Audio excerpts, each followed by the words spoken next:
Welcome to the Bringing Intimacy Back show, where intimacy is real. If you desire to intimately connect with yourself, your significant other, children, family, friends, community, and your higher power, this show is for you. Thus, we explore intimate topics, inspiring life stories, spirituality, and insightful tips on strengthening relationships.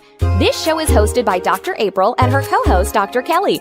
Now let's get this episode of the Bringing Intimacy Back show started, because we share with you the secret power to intimacy to create a life you love, or love the life you create. Now here's your host, Dr. April, and co-host, Dr. Kelly. Welcome to the Bringing Intimacy Back show, where intimacy is real. Yes. How are you doing, Dr. Kelly? I'm doing pretty good if I can figure out this Michigan weather. Well, you love beautiful sunny Florida. I did. Instead of Michigan. It's been raining here, and not only that, I never know if I'm supposed to dress up or what. I mean, it can get really cold and then it can be really hot. I feel like I'm like in menopause. And that ship sailed.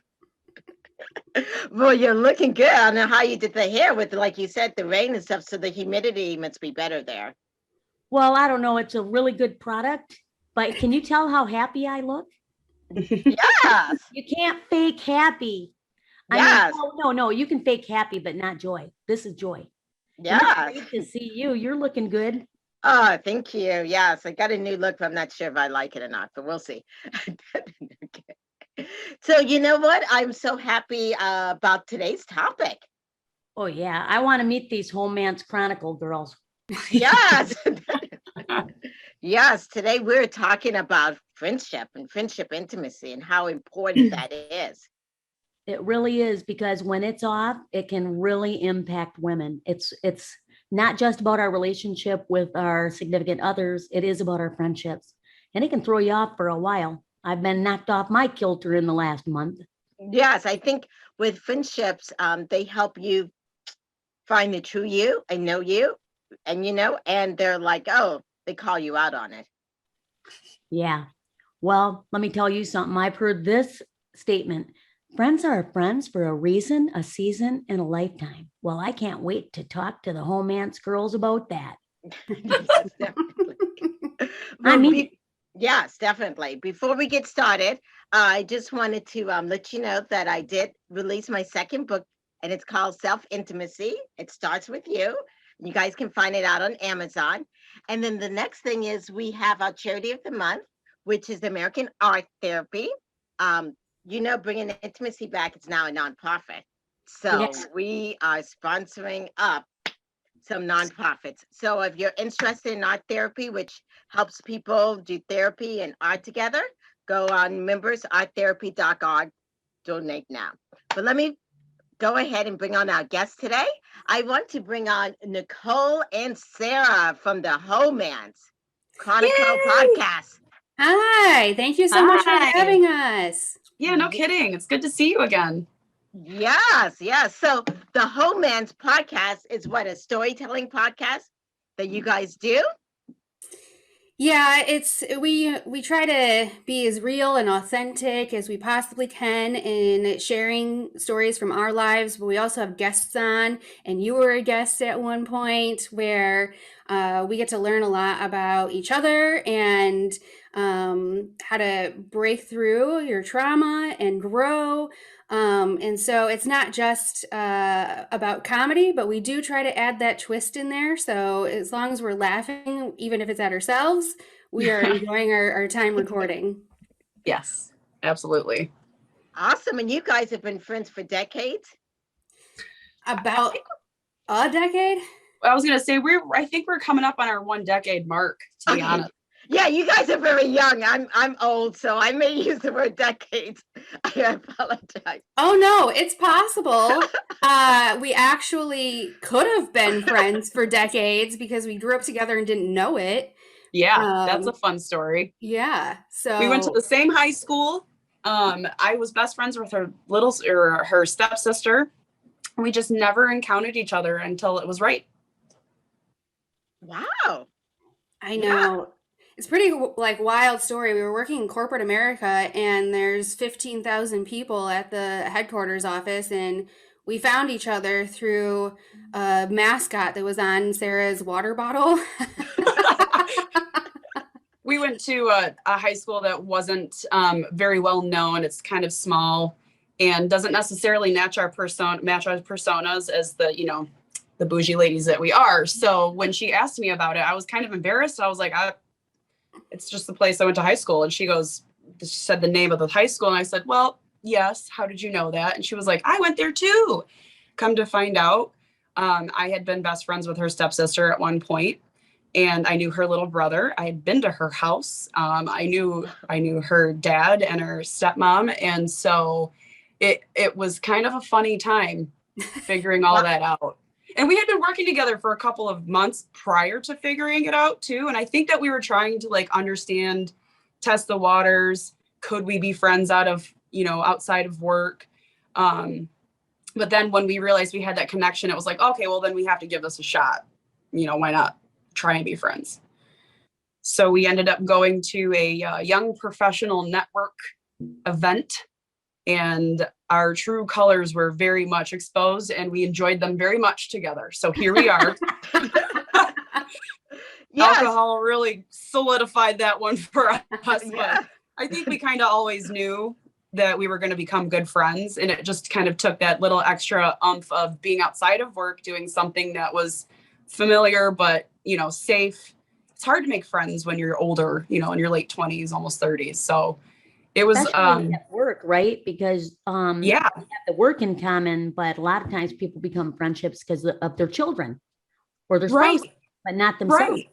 But I'm a very private person when it comes to my professional life. I don't like to share my personal life with the people I work with. So I was very apprehensive about that too. But once we made that first initial connection, like we went to the same high school and we had the same people in our lives, I was like, well, she gets it. She'll understand. So Sarah, since you are all up in her Kool-Aid, kind of, what makes Nicole special? Why do you like her as a friend? I say this and I genuinely, truly mean it and I say it because it's the truth. Nicole taught me how to be a good friend. Before Nicole, I didn't know what it was to have a good platonic relationship, strictly because all of my platonic relationships were very toxic and I didn't know it. And so I was always brought up to know that your family's going to be the only, group of people that have your back, and people come and go, but your family is forever. And so unfortunately, I kind of lived my life by that, rule of I don't need anybody in my life aside from my family, and I already got them. So they have to love me. So whoever I come in contact with, I'm just going to be who I am. And I was probably a shitty friend to a couple people too. I'm not going to lie. But once I met Nicole and I realized, she was invested in my time, not necessarily because I could give her something or she could get something out of me, but because she genuinely liked me and our time together. Once I recognized that her, she didn't have any ulterior motives. I realized that that's what true friendship is. And as we went through the friendship together, she showed me things that, remembering special things, checking up on you to make sure that you're okay during a difficult time. Teaching me that it's okay to be honest with your friends about the way you feel about them. You don't have to hide the fact that you're upset or unhappy. Just, providing me a safe space, truly, genuinely, to figure out how to be a good friend. That's what Nicole did for me. So I'm like forever grateful to have known her in that time in my life, because I really needed her. But like, as we progress in our friendship, we've been together for 10 years. We are a special type of soulmates at this point. Yeah. At this point, I feel like we were tribe mates, soulmates, whatever you want to call it. And I genuinely view her as a sister. I do. I couldn't remove her from my life if I wanted to at this point. She's stuck. So that's why I value her as a friend, is just those things that she does to show you what it is to be a good friend over and over and over again. Wow. Oh, yeah. Yes, Nicole, since you're an expert on this whole friendship thing, yes. Every time that she gives me these compliments, I'm so touched, because it was me being me and not trying to do these things. And so I am so appreciative that she perceives me that way and that I'm recognized and valued in her life. And, every time she starts talking, I try to like hold back tears, like happy tears, because it's just so special. And I never feel like, I am to the level of expert of friend that she gives me, you know. But she's a Virgo. She doesn't give herself enough credit all the time. So consider that she's the best friend I have ever and will ever have, period. Mhm. Happy birthday month, Nicole. Thank you. It's almost here. I'm an August birthday. And because of my super type A plus personality, Sarah is a great compliment to me because she allows me to let loose, be a little bit more vulnerable, be a little bit more free, not be so rigid all of the time. Like, we have this very complementary yin yang relationship that is really easy to see, even if you're just listening to the podcast. And she provides a very good balance for me and my type of personality. Just her as a person. I'm not sure if you want me to answer the same question or if you wanted to move on to something else. I'll let you direct the conversation. Okay, that's the Virgo in you. Yeah. I'm Exactly. a Virgo, Dr. April, so you get it. Yeah. I just go with it. All right. Yeah. Yeah. Virgos need permission. Yeah. Well, it's your show. I don't want to take over your show. No, that's fine. That's fine. What I was going to ask you, you did answer some questions about how Sarah, how you valued her friendship and that she brings fun out of you and gets you out of your comfort zone. One question I do have for you is how do you define friendship intimacy? How do you define intimacy and then friendship?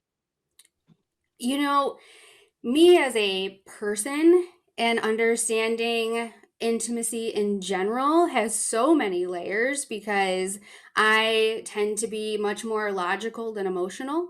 And one area where I can clearly identify that intimacy is in our friendship and how I would define it is that it allows me to be more emotional, be more raw, be comfortable to speak about my feelings. And so there's a different closeness there than with a lot of other people. Mm-hmm. Definitely. You want me to answer that too? Okay, you can answer it too. Yes. Yes, this is a free-flowing conversation. Oh, it's totally free-flowing. We have a semi-agenda. We have a semi. So I'm just following the rules at this point. So I would say probably the intimacy for friendship with me, we definitely had like those fun friend intimate relationship, like not sexual, obviously, even though we're the homance. We've had these like situations pop up where nobody knows and then they'll never know. And I've never had that with people before. I've never kept those secrets because those people never kept my secrets. So knowing that I just have that little lock and key with that one person is so comforting to me and so fulfilling that that is what I view like relationship intimacy is having those moments with each other that nobody else will ever get to experience and they're ours, period. And then also the space of being able to say, hey, I don't like what you did. Can we talk about it? And like not being offended because we're not in it for anything other than the fact we just enjoy each other's company, Mm-hmm. Yes. Do you have people that try to get in for the threesome of friendship, or they just know it? Nope. They know. No, none of that. Right. No, I'm just kidding. No, people actually try because they friendship is so unique, and then they see something and they try to, get involved. It's like into the friendship. Yeah. Have you seen that? Or do they just know? I think they just know. There's an underlying, they just know. However, we do have a good group of friends that we share in common. And when there's extensions of us, if we're hanging out in various groups, we'll call it Homance 2.0. Yeah. So, we have additional hoes, but we're the queens, obviously. I get it. I haven't E2K2, we call it. 2 E's and 2 K's. Our first names start with those initials. But so, and people, they know that Or have they stepped on that nerve and tried to talk to you about one another, the other person? Or do they just know that as well? How do you communicate that boundary? I would like to think that we are so good at picking our friends that we just have never encountered that type of situation, because we just have so much respect for our friends and they have so much respect for us. I've never been, as far as I know, nobody has ever come to me and been like shit talking Nicole. And if they did, like, you're no longer a hoe, be gone. So, you know what I mean? Like, I think that there is maybe a tone that we set where it's like, we're unfuckable with, so you can try, but like, don't. Right. I think more or less we just bring people joy and they want to hang out with us and just see what happens next. I feel it. Don't you, Dr. April? I feel it. I want to know how to duplicate this. Yeah. And I mean, I have good friendships, mind you, but I know that our listeners are going to want to know, how can we duplicate it? What are some of the central factors within your relationship, those things that prop you up, that are the non-negotiables in your friendship? Yes, and I love that. And I think they want to know that. And what they really also want to know is how Sarah and Nicole's friendship turned into a homance. Yeah. You know, not instead of a bromance. But we're going to take a short break, and we come back. We're going to say how homance got created. It's going to take a break. If you're listening, you have a pulse. If you have a pulse, you have stress. If you have stress, you should get a therapist. How do you find a therapist? You go online, type in therapist near me. Then you find a list of letters. LMHC, LPC, NCC. Ugh! How can you navigate and understand all this? Go to drkellyboucher.com. Dr. Kelly specializes in supporting people who suffer from stress, anxiety, burnout, and more. You can have help today. drkellyboucher.com.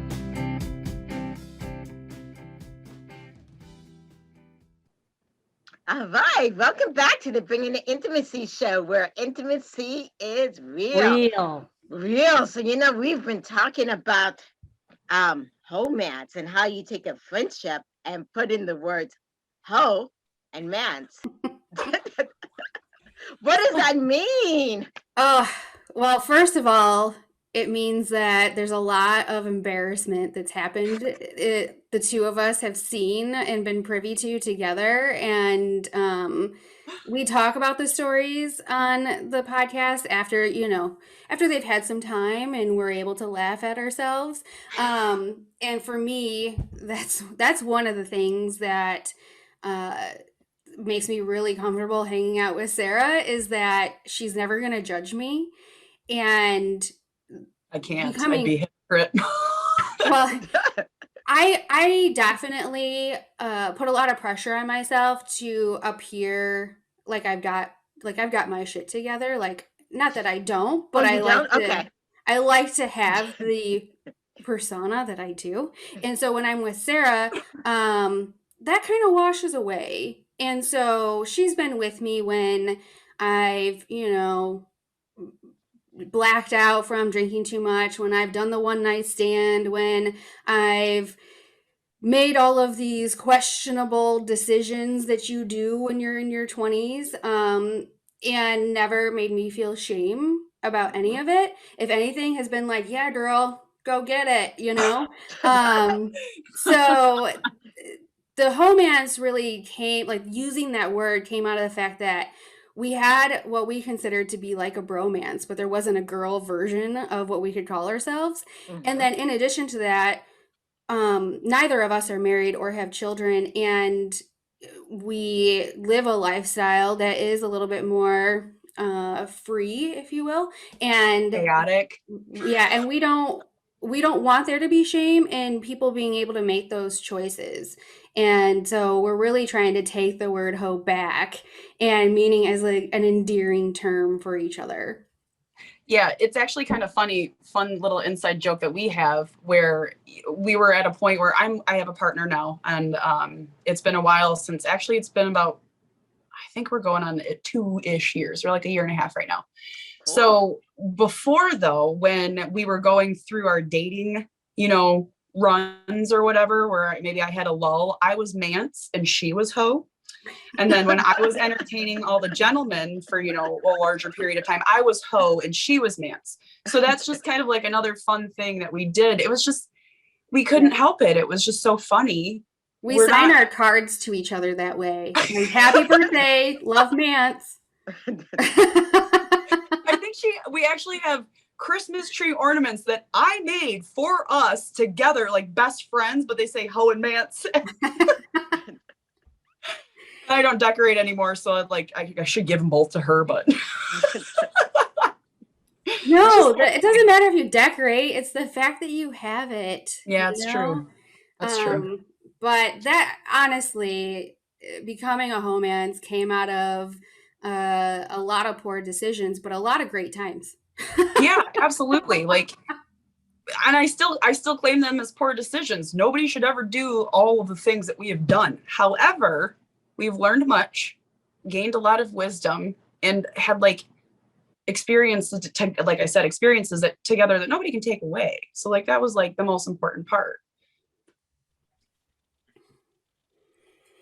So yeah, I was wondering, with friendship, it's hard to do friendship and work together. How do you guys balance that? Yeah, we worked really well together, it turns out. And I think when we were in corporate, that's what you mean, when we were in the office together. Right. But even doing the show, it requires a little bit of, I'm assuming, some work. Right. Yeah, quite a bit. This is a work heavy hobby. It is a second job for sure. 100%. I work 60 and a half hours a week. Yeah.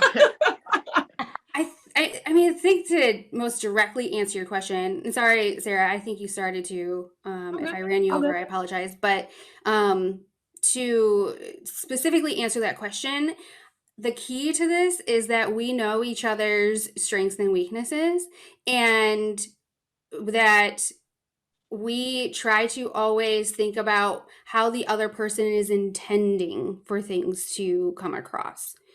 So the only times where we usually have a misalignment is when we're either like taking it personal or we have a misperception of the intention.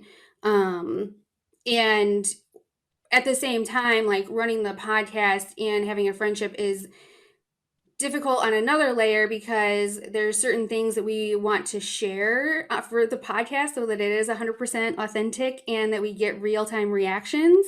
But then that eliminates the ability for us to share that together separately on our own in private. And so we've had to identify over time what things we want to keep to each other and what things make sense to share with other people first. I mean, it's been a delicate dance that we've done really well. Like, I'm quite proud of ourselves because at this point the podcast has been going for 3 years and we haven't killed each other. And we haven't fucked up. We haven't, named somebody that shouldn't have been named. We haven't had anybody panic call us and be like, you need to take this down, something. And you know what I mean? So like, I feel like we've been fairly successful. I was just going to say before Nicole jumped in was that we worked so well in corporate America together that I had no concerns at all that we wouldn't be able to do this together. Mm-hmm. And I was, how people get concerned, like if you're going to go into business with your friend, typically speaking, like half of your friendships end in a divorce because you can't get along in the work environment. But that was where my confidence was the fact that we worked so well in corporate America together. We could 100% do this shit on our own. Nobody is telling us what to do. We're completely autonomous. And Amen. And so we have had, I honestly can count on my hand the amount of times that we've had an instance where we had to do a back and forth to double check to make sure, or, hey, why did this happen? It doesn't happen, but it's because of what she said. We're very clear in our intention and we know that we just have the best intentions in mind. And there's never going to be a point in time where I do something behind Nicole's back because it's going to benefit me more. And I know she wouldn't do that to me. So there's a level of trust you have to have too. Right. And Nicole said a powerful word that I also see in dealing with relationship is intention. She always feels that the intentions you guys have toward one another is the right intention, that, you know, you're not trying to hurt the other person. And then Right. Sarah, you said the other great word, which is trust. Yep. Yeah. See, like yin and yang. See how we do that? So I I'm have the a overly question. emotional and she's the logical. Yes. I'm not even going to wait for audience questions. I'm going to ask one. Was this born like on a one drunken night and written out on a Waffle House napkin or something? When did you get the idea? No. Okay. So the first night, the Young Professional Network night that we had, our true colors, like I said, were exposed. I may or may not have pushed a female who tried to start a fight with me, and she may or may not have brought out her English accent and stuff. So we connected on that goofy level too, and that was the night I knew I could trust her with like more, maybe. Aww. But I'll let you go, Nicole. Oh, she's tearing up. I know. Aw. I know all of the feels. That's why I said every time she talks about it, it's so touching. I'm like, look at, I'm clutching my pearls, guys. So there's two different ways to look at this. And if you want to, I guess, identify how we decided to start the podcast and work together, that was because of what Sarah was saying. Like, we were having these moments and we were sharing them with other people. And it got to a point where they were like, so what happened over the weekend? They were so interested. And simultaneously, I was dating and trying to online date for the first time, really, and collecting all of this information. I wanted to put it in a book because I could tell that people were responding to it, and they were stories that were too good not to share. However, being in front of a computer all of the time, like with work, and then trying to do some writing, and I write for work, it just was too much. So Sarah actually suggested, how about we just tell these stories on a podcast? And it's kind of silly that I didn't suggest that because I actually have a radio background, but you know, that's what we do. And you know, it was like it was 3 years ago ish. Yeah. And Do you guys have an anniversary date? It's like March, yeah. Somewhere in there. Okay, just like a regular couple. Okay. In all fairness, people do think we're a couple when they first meet us, and they don't know that we have a podcast. We're best friends. They're like, "Oh, you and your partner?" I'm like, "Oh, that's my life partner." Yeah, that's my straight life partner. Yeah, ride or die. I have a significant other as well, but you know, that's my straight life partner, and I'm her straight life partner. So that was also the kind of like seeing how people saw us as that. We like, you know, we're kind of like a package duo situation at this point. Let's give the people what they want. Because sometimes people do assume that women just cannot be that intimate without it being sexual. Like, I mean, truly, I mean, the intimate level the intimacy level that you have is truly platinum. Mm-hmm. Oh, thank you. Appreciate that. And by the way, Sarah, when you turned your head away to hide your tears, your profile is beautiful. Well, thanks. It was distracting. But anyway, but you have a platinum friendship, and I'm sure that people try to sexualize things because of, one, the visual, I'm sure, but also just because they don't get how people can have that. So we'll delve a little bit deeper into that as well, because people can leave with some tips on how to strengthen their friendships, or if they themselves are saying, hey, should I bring this work friendship into my personal life? And it certainly has worked for you. It did, thankfully. Yes. Thankfully. Yep. And we haven't even shared one kiss. Not even one kiss? Never. That's even better. And let me encourage you not to, because once you add... I love dick so much. Never. No. We're okay. That was the other thing too, is like, I feel as though Nicole and I have very masculine energies when we approach situations. We're very verbally aggressive. We're kind of, you know, like we don't hold back. And so I think that gives people the illusion also that we could swing for the other team, which is, again, their fault. Just don't make assumptions, you know, just because we're aggressive doesn't mean we're, you know, What's it Right. called? Well, you can just come up with one way to, I'm trying to think of it. I'll think of that and I'll get back to you. You can just say one sentence to them and it'll just can it. But how do you define intimacy, Sarah?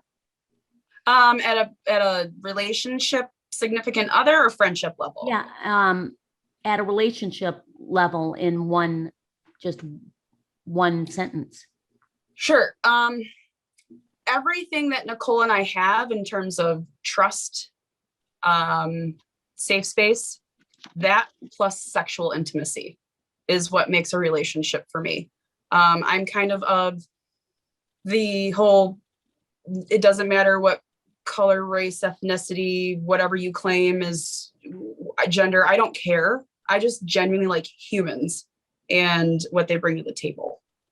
So, yeah. Okay. Yeah. So I was thinking, with friends, many of us go through stressful times.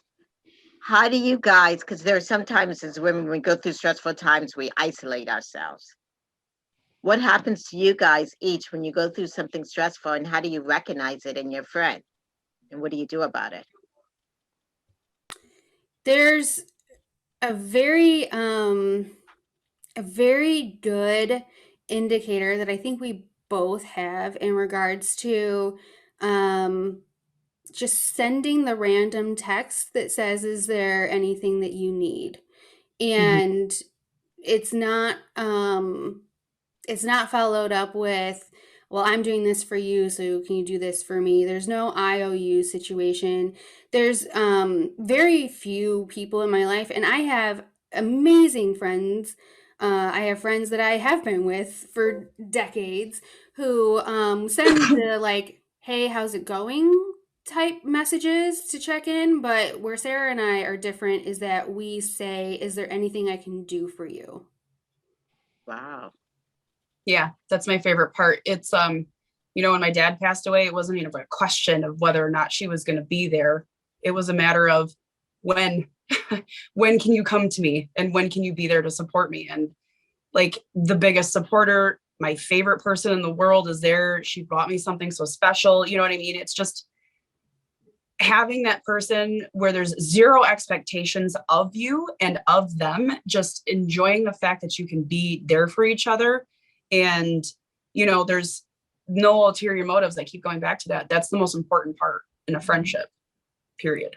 Yeah, we're both also very, like she was saying, aggressive. I like to use the word direct. I like aggressive. And and so if I am stressing, I told her this yesterday. I said, I'm overwhelmed. I'm stressing, trying to get ready to leave for a trip, plus all of these personal things. And then with my job, I'm double booking all day. And she very clearly just said, just tell me what you need me to do. And I mean, I didn't necessarily have anything I needed her to do. I just needed to tell somebody that I was freaking out. Yep. So we share a calendar, and so I can see when she's going on trips, and she can see when I'm, because we're the Homance. And, she randomly checks in on me like, oh, your trip's coming. Are you so excited? And I'll do the same for her. And like, again, I've never had somebody who's just been like, hey, checking in. Want to talk real quick? You all right? Do you With share no location? No, actually, we don't share locations. You know what? Somebody asked to share my location with them. I got that invite and I was like, I haven't even had anybody ask me to share my location my whole life. I just share my location with friends I don't live near. So I've got a friend in Massachusetts and a friend in Kansas City. I share their locations just because I don't know what's going to happen to them. And when I started, they were in a strange town, in a strange place. And that's something that I do with those friends. But Nicole, You're maternal. It sucks. But since you're aggressive, I'll say paternal. Just kidding. So, you guys got daddy issues? My voice got deeper. Yeah, no, we don't share location. Maybe we should. No, usually with my cop sister. Oh yeah, that would make sense. Lots of sense.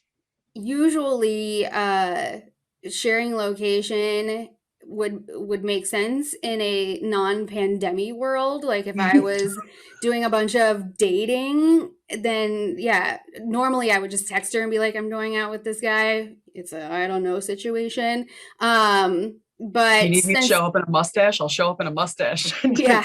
Since it's been pandemic, I'm like, my location would be the most boring thing ever to share, considering I don't leave this office. Like, I mean, yeah, the fact that it's just like the data exchange we don't need to worry about right now, it's fine. But that is amazing. That is a good tracker. You know, you don't want to end up on Dateline. No, at all. Yeah. So I'm curious. Since you said you're not really dating, but I'm going to assume you're going to start back dating. Do you guys kind of have to have each other's little bit of approval to move your partner into this, you know, like approval, like this is a good person for my best friend? Yeah, because I have a terrible picker and she's my, like, you know, honing in on you shouldn't do this or not. Like, she'll always be honest with me about my terrible choices, and I'll listen and appreciate the feedback and just continue on with my terrible choices. Okay. But she's taught me how to, you know, look for red flags and stuff too. But genuinely, I do want her approval for the person that I want to be with. And it's odd because the person I'm with right now, she only just met him, and I'm considering that to be because of the pandemic and everything else that happened.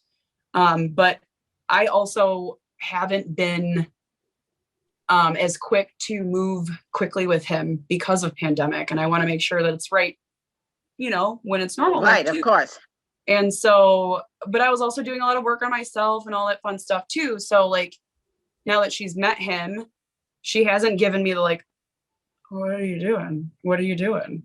And so like, I'm confident, I think at this point that we can work a match. And if she comes back and she's like, oh, I'm gonna be like, okay, you're right. You're right. Technically, prior to meeting him, I was questioning quite a bit of his behavior, to be honest. So even though I hadn't met him in person, that doesn't stop me from being honest with her about putting her needs first and ensuring that her partner is truly valuing everything that she has to offer.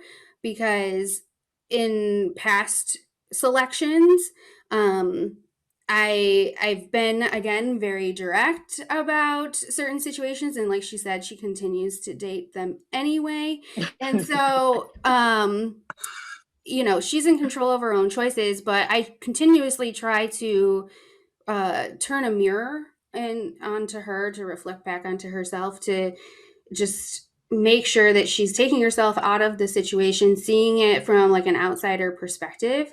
And then for me, I am always trying to make sure that whomever I'm dating, if I think that it's going to go further in some capacity, that they would be able to jive with my friend group, and that they would be able to hang, so to speak, with me and Sarah as a unit, because us as a unit is quite powerful.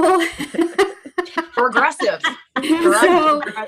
So I have to make sure that, you know, I have to make sure that, yes, she approves, but also though that he understands how to handle our friendship and us together, because that's a whole different dynamic in the way that sometimes men have to take a little bit of a back seat, or just kind of ride along with us when we're spending time together. Okay. Wow. We are the main characters. We don't need any other ones. That's it. It's us. Okay. Well, we're going to take a short break, and when we come back, we're going to hear about these main characters and definitely take questions from the audience. Okay. We'll take a break and we'll be back in a moment. Are you wanting a vacation in paradise? A vacation to rekindle the passion? A vacation without the kids? A vacation where you can learn how to communicate, where you and your partner actually hear each other and gain insight? If so, vacation counseling is your next vacation. Dr. April Brown has created vacation counseling in Southwest Florida as a perfect option for you and your partner. Our retreats are one couple at a time. We have a variety of packages available to choose from, including virtual couples retreats. If you and your partner are interested in the vacation counseling, please visit us at vacationcounseling.com for more information on pricing and packages. Also, follow us on Instagram and Facebook. To keep track of the latest news, stories, activities, or coupons on vacation counseling and Dr. April's other services, we encourage you to sign up to receive a monthly newsletter called Intimate Connections at draprilbrown.com. Remember, if you and your partner are struggling with communication and intimacy, and you all are looking for a retreat to connect, vacation counseling can be your next vacation in Southwest Florida.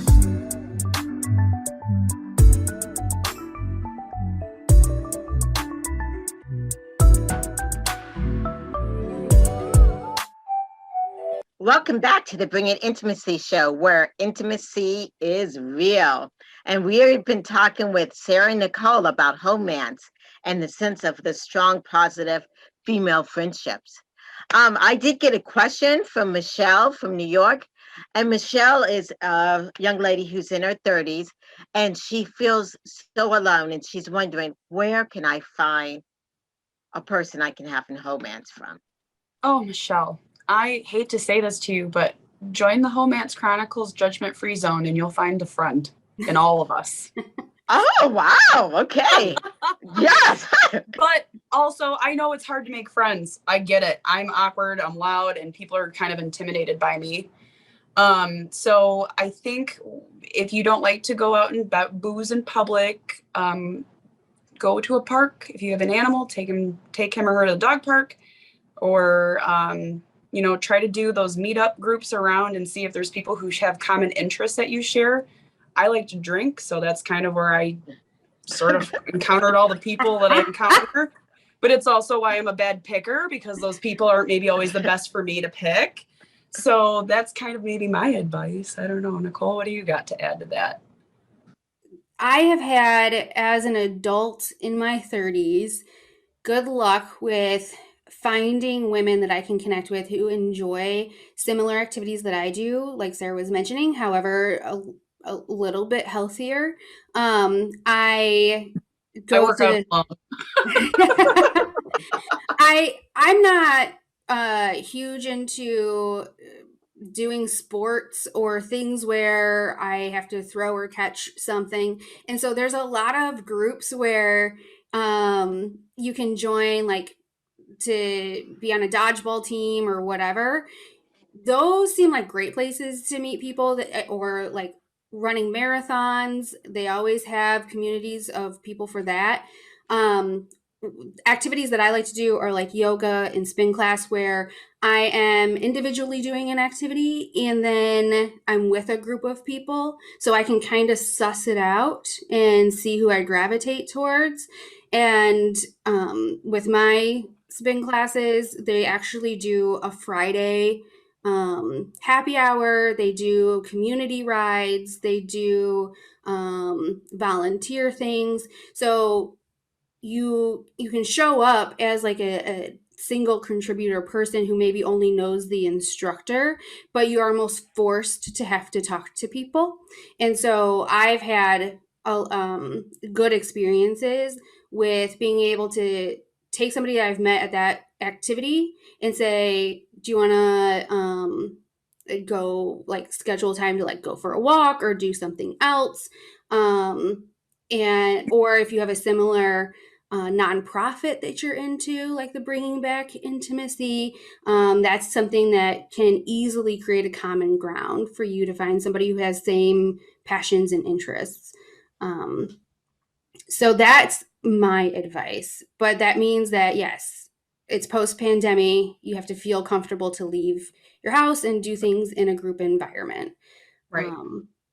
Other options too, which I can probably go on forever because I am a single person and try to meet new people and expand my circle. But other options too are like virtual wine tastings. There's a one in Detroit. There's a sommelier who hosts them, and they're people from all over the world who join, and it's free. So activities like that too. Yeah, there's a lot of activities now, like in the digital space, that allow for you to make connections that are completely outside of your area that you live in. And in my personal opinion, it provides you more opportunities to find people to connect with. So maybe go surf Zoom. I don't know. See if there's any open hangouts. I really enjoyed it, Nicole. I got such a visual when you were like, I really don't like those sports and things where people throw things at Yeah. She goes like this. Yeah. Somebody was asking me about what sports I watch or something, what sports I played or what. I was like, I don't do sports. Like, I don't. The sporty spice here. I have a question from Marie in Colorado that came in, and it says, I'm crying listening because my best friend recently stopped talking to me and won't tell me why. Any advice? That's a toxic relationship, and you should be thankful that person is out of your life. If they are not ballsy enough to tell you why you're not good enough to be their friend, they're not good enough to be your friend. Carry on. That's my opinion. I love this group. Sarah and Nicole, you guys are fantastic. Marie, I give a high five to that response, Sarah. Yes. Yeah. Sarah, Nicole, what's your response? Yeah, Nicole. Well, sometimes you don't want to just bounce because that can leave a lot of unresolved feelings. I knew it's going to be a different one. No, I no longer have to feel now. Bye. Yeah. I mean, how do they know the difference, Nicole? Well, from my experience, is this relationship serving you? Are you benefiting from it? Are you getting value from it? Do you respect each other? Because I don't know what the situation was. This person might just need a timeout and not be able to have the capacity to talk about it, depending on what else is going on in their lives. So if you decide that it is a relationship that is meaningful and is still serving you and providing value to your life, then a course of action that I've taken in the past is to just find a really nice card and put a little handwritten note in it and mail it to them. Wow. If they respond to that, then they're take Sarah's advice. Exactly. Yeah. And then fuck them. Yeah. If they're not going to respond to that, then I think that at that point they've made the decision for you. But I'm so sorry to hear that you and your friend are no longer, unfortunately, friends. But don't let that stop you from trying to make new friends, because we're out here, girlfriend. Aww. We're here for you. No, but I mean, just the fact of somebody crying and saying, you know what, they're really hurt. And so I would encourage you, Marie, that hurt does turn to anger and anger turns to bitter. So acknowledge your hurt to them via a card, like Nicole said. And then it's okay if you have a little bit of anger. There's no problem with that, but don't let it go to bitterness. Definitely. And thanks for asking. Yes. Yeah. You guys had one new concept about friendship that I hadn't heard, but I use a lot in couples. Timeout. I mean, Dr. Kelly, have you heard that in friendship, a timeout? No, but I'd like to put a couple in there.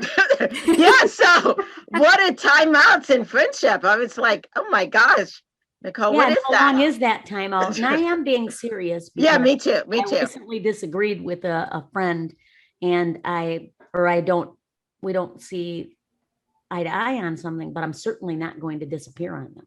Yeah, so what is a timeout in friendship? I personally haven't fully experienced a timeout with Sarah. I'm going to pull from a different opportunity.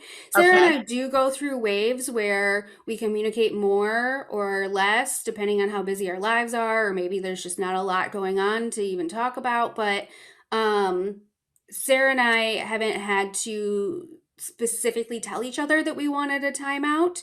But with other friends, I have told them that I just didn't have the room in my life to be able to manage everything that was going on, and that I needed a little bit of a friendship break. And for me, that looked like a month or two. Yeah, I would say treat it the same way as a relationship you would, and just maybe it's longer because you're a friendship, but hone in on how you feel and how it reflect how it made you feel, and decide, is it worth it to continue this friendship with this person or not? You make all those decisions first, and then you reconnect. So you have to be really, really specific and intent. Like, you have to have intent. Yeah. In my specific situation, the friend was going through a pretty dramatic situation, and they were leaning on me more than I could provide. And at that point, it started to make me feel uncomfortable, and the fact that I wasn't being very helpful. And then, yes, then I was turning into a little bit of anger, because now I feel like I'm being taken advantage of, and they're not appropriately valuing my time, and it's become a very one-sided friendship. Yeah. The reciprocation is key, I think. I agree. I have a question that came in from Becky from Wisconsin. Oh, our first Wisconsin. And hello, Becky. Hello, Becky. We have Becky says that my best friend is acting very envious of my other friendships, and that's it. Question mark. Okay. Yeah. You want to take this one? I think that there's been, I'll just be 100% brutally honest, that there's been times where Sarah's been close with other people, and I've definitely taken a little bit of a backseat, but it's because those other people have more common interests with her in regards to whatever's going on. So Sarah's full of tattoos. She has friends that are tattoo artists.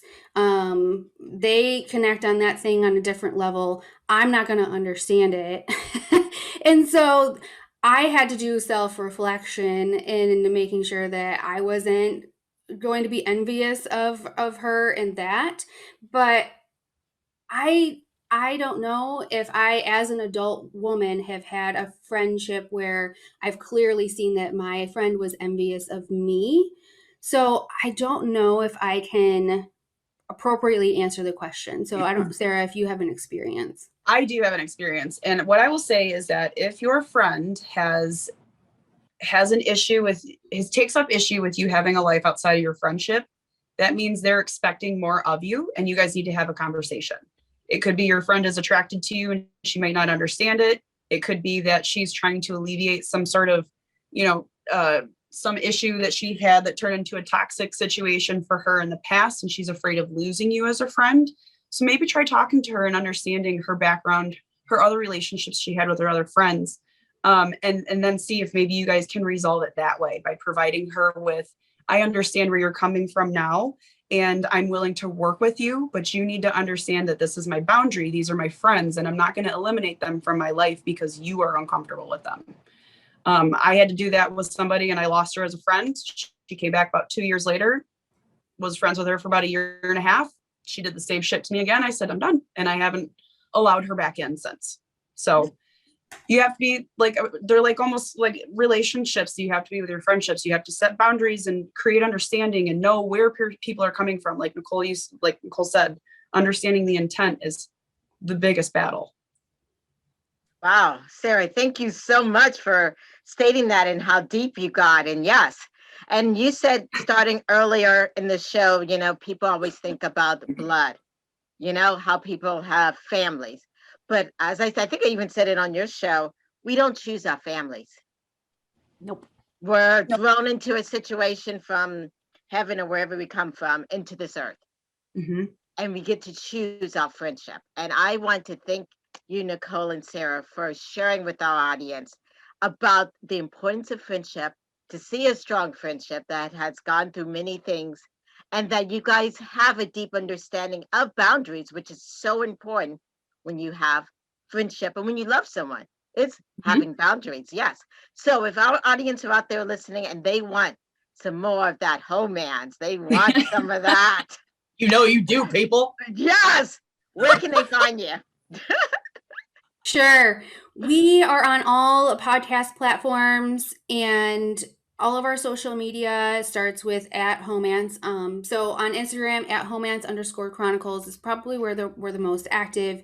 The group that Sarah was talking about earlier that she offered up to the one woman who was seeking friends or connections, it's actually a closed group on Facebook. And you don't have to have listened to the show to get admitted into the group. You just have to know that there's adult content in there. And it's a safe space. And if we see it outside of that space, we're booting you.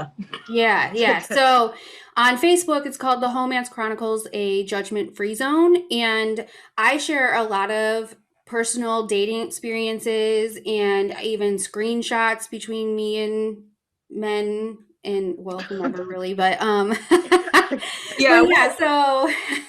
we that's a fun place to join us. And then you can also find all of the links to everything if you go to homancechronicles.com. Awesome. Yes, thank you guys so much for being on the show. Thank you for having us. It was I really enjoyed fun. it. Man, this just was great.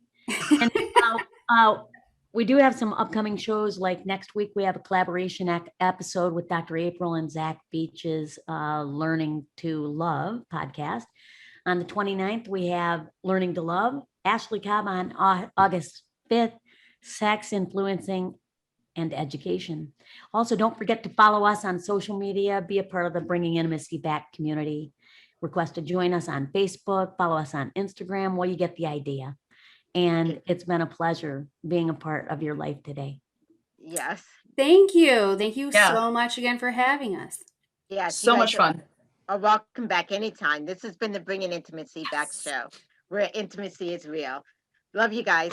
Bye-bye. Love you. Bye. Bye. Happy weekends. Travel safely and have a great time, Nicole. Oh, thank you so much. And you as well, Dr. April. Okay, thank you. You're going to Cancun too. Yes, with some You're important to me too, Dr. April. Yes, with Nicole some did not replace you in 1 hour. Yes, okay. I feel like Dr. April's getting ready to let loose. I hope that's a good travel lady you're going with. Yes. All right, you guys take care. Bye-bye. Thanks. Bye. You too. Toodaloo.